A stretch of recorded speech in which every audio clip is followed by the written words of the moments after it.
Ebel. Ebel. Thank you for being here, Mr. Ebel, for waiting your turn. And please introduce yourself and tell us who you represent, and continue with your ceremony. With your testimony. Bad dream. Okay. Well, I'm here representing myself. I'm a parent of a son who's been incarcerated for 6 years.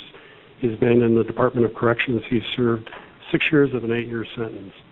And all but 5 months of the 6 years he's been held in solitary confinement.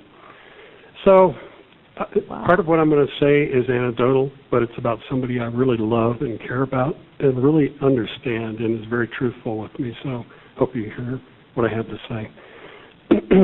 He has been at CSP 2 different times, both times 2.5 years.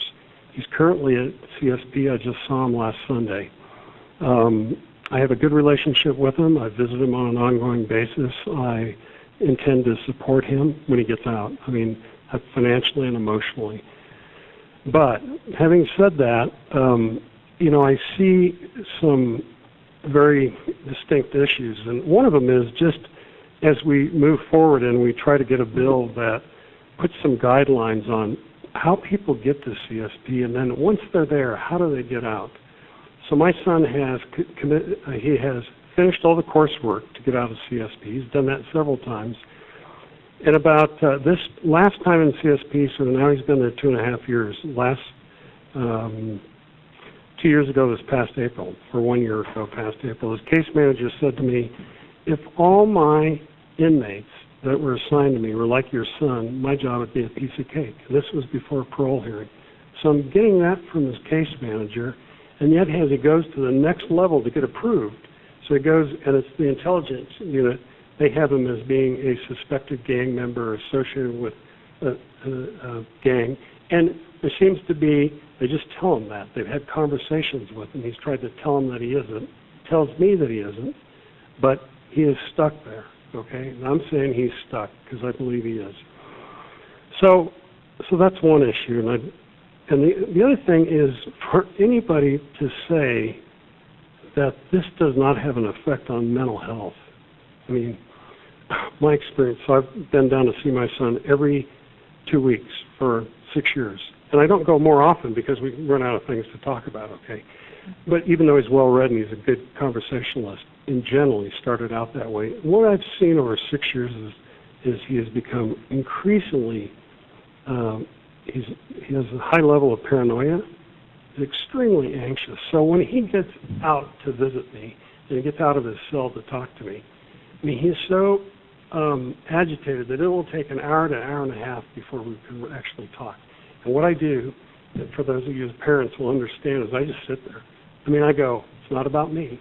It's about his condition. He'll rant a little bit. He'll stammer. He'll be frustrated with that he can't find the words. I let him get it out. And eventually, because I'm his father, he will talk to me. But I'm convinced if any of the rest of you were to go to talk to him, he wouldn't be able to talk to you. So he has extreme anxiety of being out of his cell after almost 5.5 years. In my mind, although if he was sitting here, he'd probably give me a lot of grief for this, but he's become somewhat of a hypochondriac because he complains of a lot of things that are wrong with him, and I think it's just due to the amount of time he has by himself and to himself. And most importantly, his social skills. When I think the young lady who testified, she had been in solitary confinement, I think it was her, but somebody was talking about how you expect someone to go get a driver's license. I don't think my son couldn't.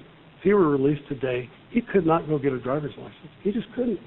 He couldn't stand in line. He would be in that. He would be in, if you could get him in there, he would be thinking he'd be paranoid about something. So what I'm telling you is that if he had, and he may have had some mental conditions going in, they are exacerbated to the point of that I hardly recognize my son sometimes. So we are creating mental illness. We are exacerbating mental illness. And for those who say we're not, all I can tell you, my experience and my observation is we are with my son. So, you know, just to, on the bill, I do support the bill. We do need guidelines for when we subject a prisoner to solitary confinement and how that prisoner gets out of solitary confinement. We need to set some dates for review, which I believe the bill does. But I also, so I think, Senator Carroll, you said in your opening remarks, well, out of sight, out of mind. And I know you clarified that.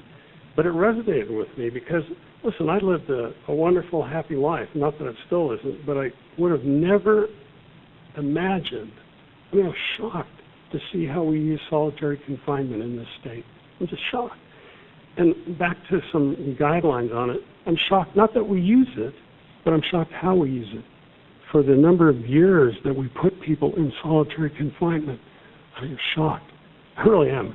And the thing is, out of sight, out of mind, I would have never known that because I'd just be like everybody else in this world, fat, dumb, and happy because we live in a great country and a great society, and we have a lot of means, and we have a lot of fun. We have family and friends and everything else. I would have never known this, but now that I do, I implore you to put some limits on how we use it, please. And some independent oversight would be nice. I don't know if that's possible, but some independent oversight would be wonderful. Because, and I'll just say this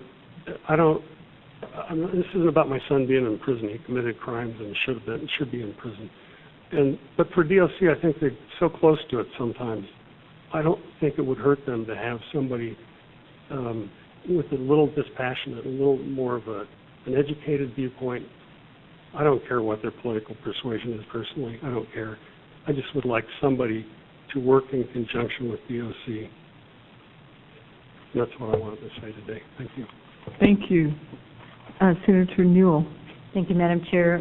Mr. Eagle, first of all, your son is a very lucky man to have you as a father. How old is your son? Mr. Ebel. Yes. Yeah. He is 27. He turned 27 on August 16th. Thank you.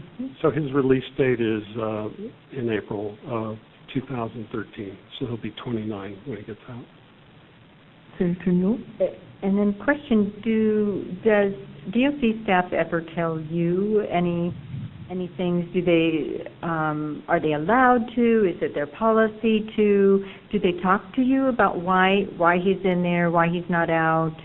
Mr. Ebel. You know, thank you, Madam Chair, and it's all right. Senator Newell. But you know, it's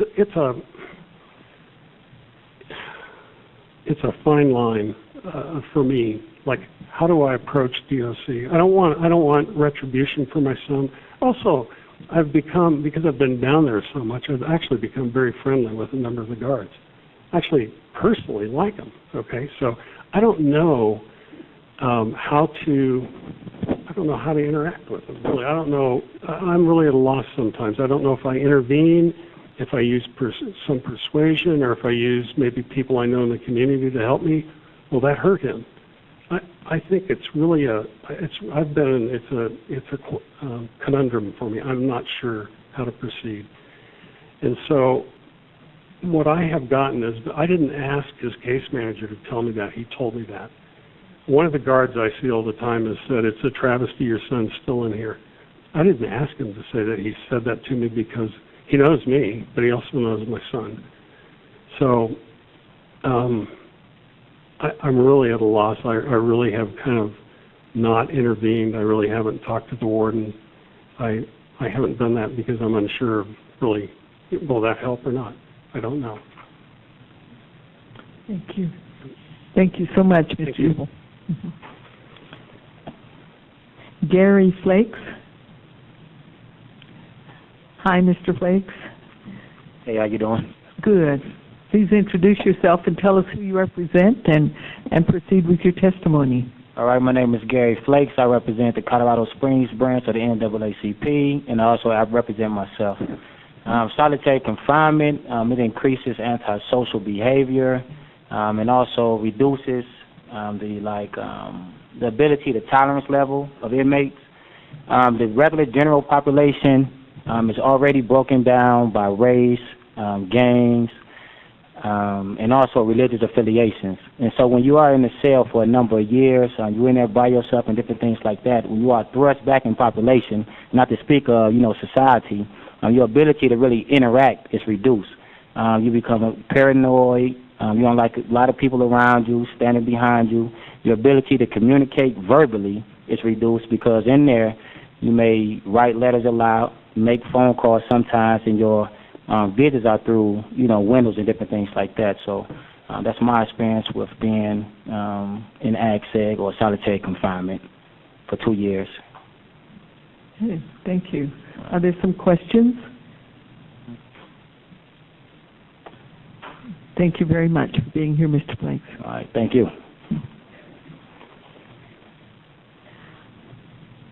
Michael McCarthy.